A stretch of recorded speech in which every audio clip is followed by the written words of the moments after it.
रात का वक्त। नित्या वापस लौटने के ख्याल से काफ़ी परेशान हो चुकी थी, इतनी कि उसकी तबीयत भी खराब हो गई थी। वो अपने कमरे में आराम कर रही थी कि तभी उसके कमरे में दस्तक होती है। नित्या ये देख आने को बोलती है तो सिद्धार्थ अपने हाथों में गर्म पानी का गिलास लिए अंदर आता है और नित्या के टेबल पर रख उसका टेम्परेचर चेक करते हुए कहता है, क्या बात है, मुझे बात बात पे डॉक्टर के पास ले जाने वाली, आज खुद डॉक्टर के पास जाने की तैयारी में है।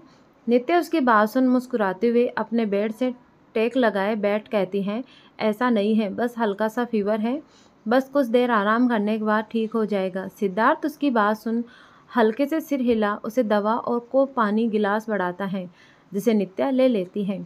सिद्धार्थ उसे दवा खिलाने के बाद बड़े गौर से उसके चेहरे को देख कहता है, तो तुमने क्या फैसला लिया, वापस जा रही हो अपने डैड के पास?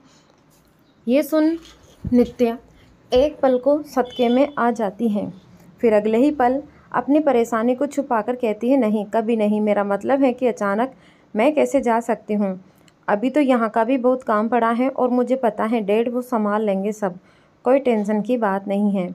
ये सुन सिद्धार्थ अपनी आईब्रो उछालते हुए कहता है, आर यू श्योर? मेरा मतलब है तुम्हारी मोम जितना परेशान लग रही थी और तुम्हारे डैड की तबीयत वो भी ठीक नहीं है, मेरे ख्याल से हमें जाना चाहिए। ये सुन नित्या जल्दी से सिड का हाथ पकड़ कहती है, नहीं नहीं, इसकी ज़रूरत नहीं है, जानती हूँ मैं अभी बहुत स्वार्थी साउंड कर रही हूँ, लेकिन यकीन मानो सिद्ध, सब ठीक है, मैं डैड से बात कर लूँगी और वैसे भी हमारी मेहनत इतने वक्त की, उससे भी हम जाया होने नहीं दे सकते, इसीलिए हम इंडिया नहीं जा सकते। नित्या के हाथ कुछ सिवाय से हो रहे थे उसकी बात कहते वक्त।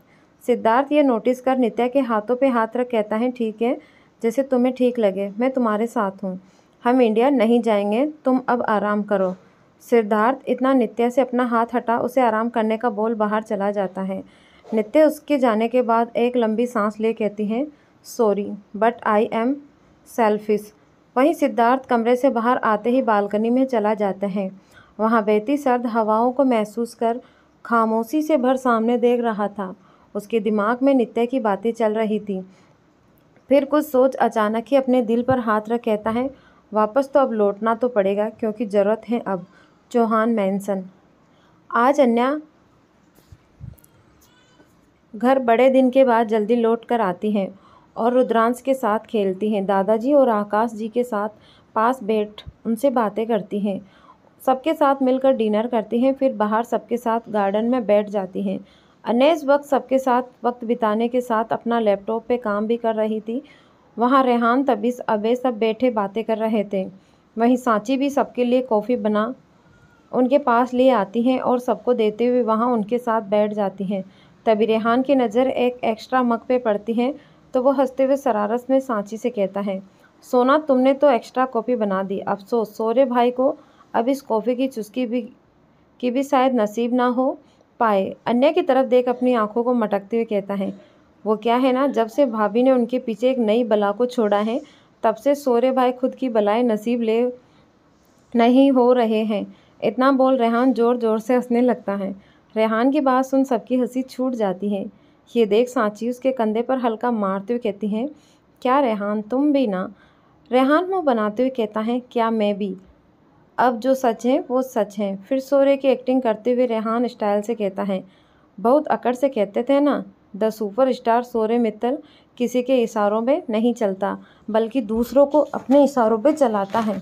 रेहान की हरकतों पे सब हंसते ही हैं कि पीछे से सोरे आता हुआ उसके सिर पर जोर की चपत लगाए अकड़ लिए कहता है, अब तू भी मेरी द सोरे मित्तल की स्किल को मैच करने से काफ़ी कोसों दूर है, इसीलिए जो ऑफिस में महिला मंडली के साथ जो चुगलियाँ करता है वही कर। इतना बोल शौर्य अपनी कॉफ़ी लिए चेयर पर बैठ जाता है और एक सीप लिए चैन की सांस भरता है कि तभी आसपास देख बोल पड़ता है, शौर्य भाई आप यहाँ, वो भी अकेले? फिर शौर्य की चुटकी लिए कहता है, आपकी बला कहाँ है? निहारिका का जिक्र सुनकर शौर्य वापस तन जाता है। वो गुस्से में तबीस को घूरता हुआ जबरदस्ती की मुस्कान बिखेर कहता है, वहीं जहाँ तुम्हारी लैला गई है जहन्नुम में।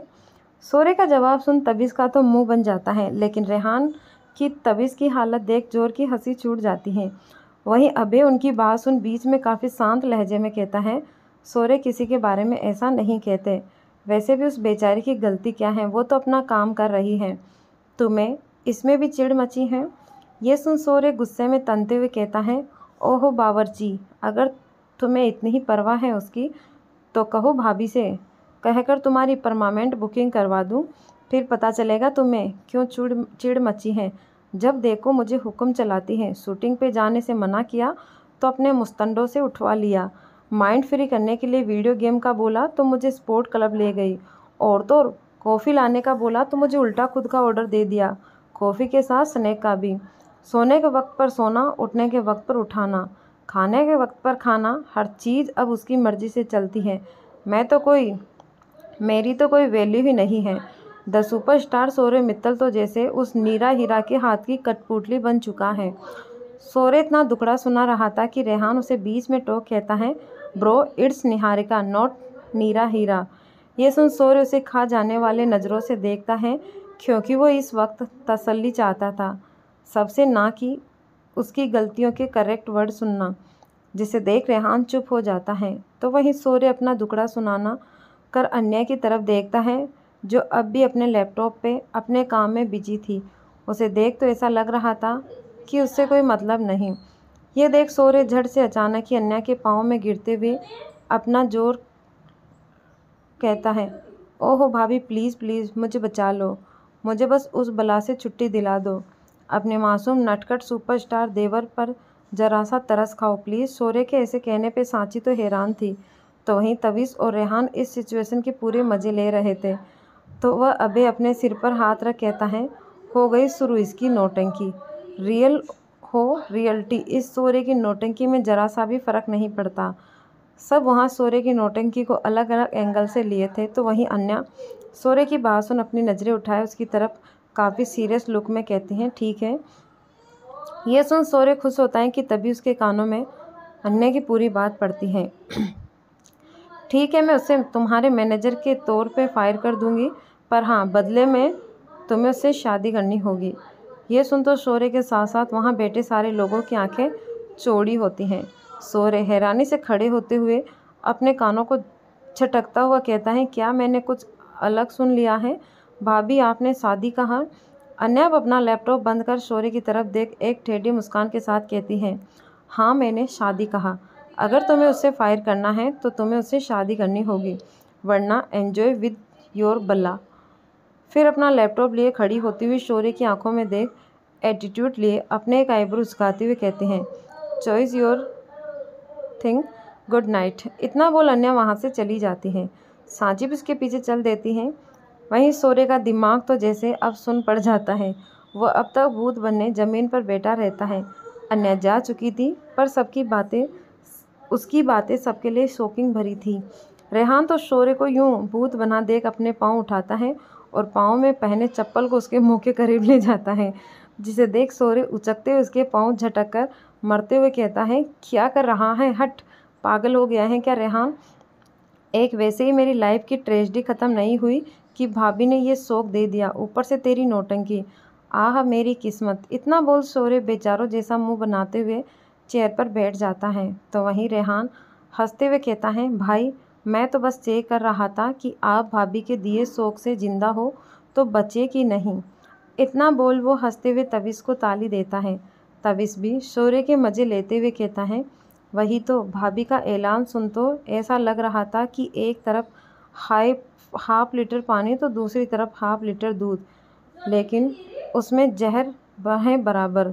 शौर्य उन दोनों को एक मजाक सुन चिढ़ चुका था। वहीं अभय अन्य की बात गहराई से सोच कहता है, वैसे मानना पड़ेगा भाभी ने क्या सही फैसला लिया है तेरे लिए, ऐसे नहीं तो वैसे ही, कम से कम तू सही रास्ते पर तो अब चलेगा।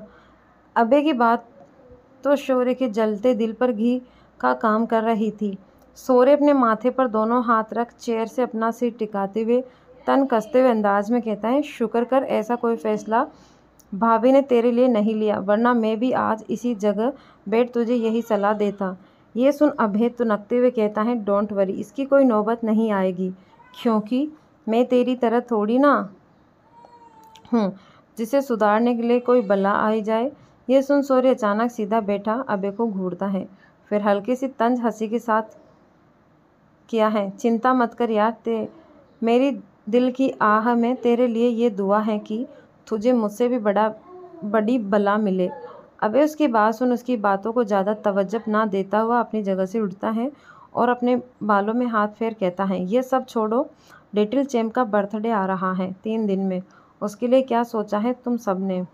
रुद्रांश का जिक्र सुन सूर्य जोश में भरे कहता है, इसमें सोचना क्या है, अपने पार्टनर का बर्थडे है, पूरे ज़ोर शोर से मनाएंगे। ये सुन रेहान और तविस भी हामी में सिर हिलाते हैं। फिर वो चारों रुद्रांश का बर्थडे के बारे में बातें करने लगते हैं।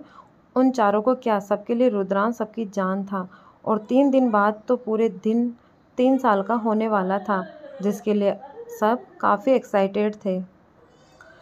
वहीं इस बार रुद्रांश भी बहुत एक्साइटेड था। उसने तो न जाने कितनी लंबी लंबी लिस्ट बना रखी थी। उसने तो सबसे अपने बर्थडे के लिए अपनी पसंद का सबसे लेने के लिए सबके कमरे में अपना लेटर विश भी छोड़ा था। बस अन्या और रुद्र से कुछ अलग मांगा था। देखते देखते 2 दिन भी और बीत गए। शाम का वक्त रुद्रांश सारा के साथ खेलने के लिए पार्क गया था और वहाँ लौटते हुए वक्त रुद्रांश की नज़र एक टॉय और केक शॉप पे पड़ती है, जिसे देख रुद्रांश तुरंत कहता है, stop stop stop car stop. Rudransh के ऐसे अचानक कहने पर ड्राइवर हड़बड़ाते हुए कार रोक देता है। सारा, जो कि उसके बगल में बैठी थी, वो रुद्रांश के गालों को छूकर फिक्र भरी आवाज़ में पूछती है, क्या हुआ अंश, आपने कार क्यों रुकवा दी? रुद्रांश कार के बाहर इशारा करते हुए कहता है, सारा वो देखो वो केक शॉप, मुझे भूख लगी है, चलो ना खाते हैं। ये सुन सारा भी उस तरफ देखती है, फिर कुछ सोच कहती है, नहीं नहीं अंश, हम नहीं चल सकते, हमें घर जाने के लिए देरी हो रही है। आपकी चीची माँ आपका घर पे वेट कर रही होगी, अगर ज़रा देर हुई तो वो परेशान हो जाएगी। हम सीधा घर चलते हैं, वहाँ मैं आपके लिए खुद आपका फेवरेट केक बनाऊँगी, पक्का प्रॉमिस। ये सुन रुद्रांश जिद की अपने नन्हे हाथों को अपने पेट पर रखते हुए कहता है, नहीं नहीं नहीं नहीं सारा, मुझे भी भूख लगी है, मुझे अभी खाना है। फिर कुछ सोचते हुए अपने कमर पे हाथ रख के बड़े अकड़ से कहता है, और ये तुम्हारे छोटे बॉस रुद्र राय चौहान का ऑर्डर है। सारा उसकी बात सुन उसे ऐसे देखती है कि वो कोई इरादा नहीं रखती उसकी ऑर्डर मानने का। तो रुद्रांश जल्दी से आगे देख कहता है, रॉक्सी तुम जियान को फ़ोन करो, उसे कहो सारा मेरी रुद्रांश राय चौहान की बात नहीं सुन रही है। जियान का नाम सुन सारा के माथे पर वापस से पसीने छूट गए। वो तुरंत कहती है, किसने कहा नहीं सुनती, तुम्हें केक खाना है ना, चलो चलते हैं। ये सुन रुद्रांश के शरारती वाली हंसी लिए जल्दी से कार से बाहर निकलता है। रॉक्सी और सारा रुद्रांश को लिए केक शॉप की तरफ बढ़ जाते हैं। सारा ने जाते वक्त सांची को कॉल कर इन्फॉर्म कर देती है, जिससे सांची ने उसका ख्याल रखने का बोल साथ ही घर आने को बोला था। रुद्रांश शॉप में आते मज़े से अपने पसंदीदा केक एंजॉय करता है। सारा भी उसके साथ मस्ती करती है। केक खाते खाते रुद्रांश की नज़र साथ वाले टॉय शॉप पे जाती है। वो अपना केक खाते जो कि उससे सारा खिला रही थी, वो उसे टॉय शॉप की तरफ इशारा करते हुए कहता है, सारा वो देखो टॉय शॉप, हम केक खाकर वहाँ जाएंगे। ये सुन सारा की भी एक नज़र देख कहती है, इसकी क्या ज़रूरत है छोटे शैतान, उतने टॉय तो तुम्हारे पास है और तुम्हारा बर्थडे भी है कल, ढेर सारे मिल नहीं है। देखो टाइम शाम के 7 बजने वाले हैं, अब हमें चलना चाहिए। बड़ी मैडम को पता चला आप इतने लेट घर से बाहर हो तो आपके साथ हमें भी डांट पड़ेगी। रुद्रांश उसके बहाने सुन अपना मुंह सिकोड़ कहता है, नहीं मुझे जाना है प्लीज़, बस एक टॉय।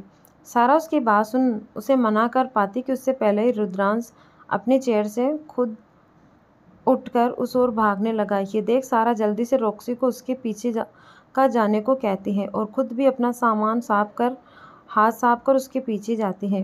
रुद्रांश शॉप में एंटर करता है। ये एक बहुत बड़ा टॉय शॉप था, जहाँ बच्चों के लिए अलग अलग तरह के टॉय के साथ साथ सारे प्ले एरिया भी था। रॉक्सी और सारा अब तक शॉप के अंदर आते हैं जब तक रुद्रांश उनकी आंखों से ओझल हो चुका था। ये देख दोनों कुछ पैनिक में आ जाते हैं, क्योंकि वहाँ बहुत सारे बच्चे भी थे जो इधर उधर भागते हुए खेल रहे थे। सारा अपनी नज़रें इधर घुमाते हुए कहती है, हो माय रब जी, ये छोटा शैतान कहाँ गायब हो गया। बड़ी मैडम को पता चला तो मेरी तो आज खैर नहीं। रॉक्सी बाई आप इस तरफ देखो, मैं उस तरफ देखती हूँ। रॉक्सी हाँ में सिर हिलाते हुए अपना फ़ोन निकाल कहता है, ठीक है मैं बाकी की टीम को अलर्ट कर देता हूँ ताकि लिटिल मास्टर पे बहुत खतरा ना आए। दोनों अलग अलग दिशा में रुद्रांश को देखने के लिए निकल पड़ते हैं। दोनों टेंशन में आ चुके थे क्योंकि रुद्रांश उन्हें कहीं नहीं दिख रहा था और उन दोनों को सख्त हिदायत थी कि उन्हें रुद्रांश पे से कभी अपनी निगाहें नहीं हटानी थी, वरना उसकी खैर नहीं। वहीं रुद्रांश भागता हुआ टॉय शॉप में ही खो गया था। जब उसने पलटकर देखा तो उसने न ही रॉक्सी देखा न ही सारा। ये देख रुद्रांश अपने नन्हे नन्हे हाथों को अपने सिर पे हल्की चपत लगाए कहता है, ओहो, मुझे अपनी पूरी पावर यूज़ नहीं करनी चाहिए थी। देखा, वो दोनों पीछे रह गए ना, अब मैं क्या करूं? उनका वेट करूंगा तो चीची माँ के पास जाने में देर हो जाएगी और मैं कोई टॉय भी नहीं खरीद पाऊंगा। इतना सोचते हुए रुद्रांश अपनी नज़रें इधर उधर डालता है कि उसे एक कैबिनेट में स्पोर्ट कार वाला टॉय दिखता है, जिसे देख उसके चेहरे पर एक स्माइल आ जाती है। रुद्रांश भागता हुआ उस कार को लिए देखने लगता है। वह कार उससे पसंद आ जाती है। वह उसे लिए कहता है, वाह, ये तो बहुत अच्छी लग रही है, मैं इसे ले लेता हूँ, सारा को बोलकर खरीद लूँगा। इतना बोल रुद्रांश उस कार वाले टॉय को अपने दोनों हाथों में पकड़ लेता है, पर वो कार छोटे से बच्चे के लिए थोड़ी बड़ी थी, लेकिन वो उससे अपने हाथों में संभाले सारा को ढूंढने लगता है। तभी आगे बढ़े रुद्रांश को एक और टॉय दिखता है, जिसे देख रुद्रांश को वो भी पसंद आ जाता है। वो उसे भी ले लेता है। बेचारा बच्चा अपने नन्हे नन्हे हाथों में दो दो टॉय संभाले इधर उधर सारा और रॉक्सी को ढूंढ रहा था। तभी एक उसी की उम्र का बच्चा रुद्रांश के पास आता हुआ उसका स्पोर्ट कार देखकर कहता है, ये बहुत अच्छा है, ये मुझे चाहिए।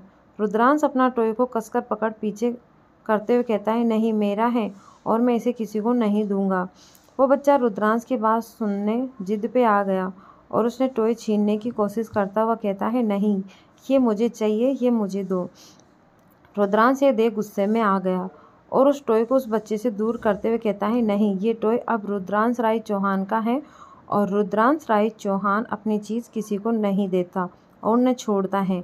ये सुन वो टॉय छीनने की कोशिश करता है, पर रुद्रांश उसे दूर हट आगे बढ़ जाता है। तब तक उस बच्चे के पेरेंट्स भी आ जाते हैं, जिसकी वजह से वो उस बच्चे को अपने साथ ले जाते हैं। रुद्रांश दोबारा अपने हाथों में अपने खिलौने को पकड़े सारा को ढूंढने लगता है। तभी उसकी नज़र ग्लास विंडो से बाहर की ओर पड़ती है, जिसे देख रुद्रांश की आंखें एक पल को हैरान तो अगले पल में तारों की चमक में बदल जाती है। उसके हाथों से उसका वो टॉय जिसके लिए उसने अभी एक बच्चे से लड़ाई की थी वो भी छूट गया। लेकिन रुद्रांश को इस वक्त अपने टॉय की परवाह नहीं थी, क्योंकि जो आंखों के सामने था वो उसके लिए हर खिलौने से बड़ा था। उसके होठों पे खुशी की लहर सी छा गई। वो अपनी पलकें बार बार झपकाते हुए एक शब्द जो उसके मन में गुजरने से लगा, वो उसके बोल भी उसके होठों पे थिरकने लगे। वो अपना टॉय वहीं आगे छोड़ अपने कदम आगे लेता हुआ कहता है, डैडी, तो क्या रुद्रांश ने रुद्र राय चौहान को देख लिया था? तो जानेंगे क्या अगले भाग में, क्या रुद्र जिंदा है अभी? मिलते हैं अगले भाग में। धन्यवाद।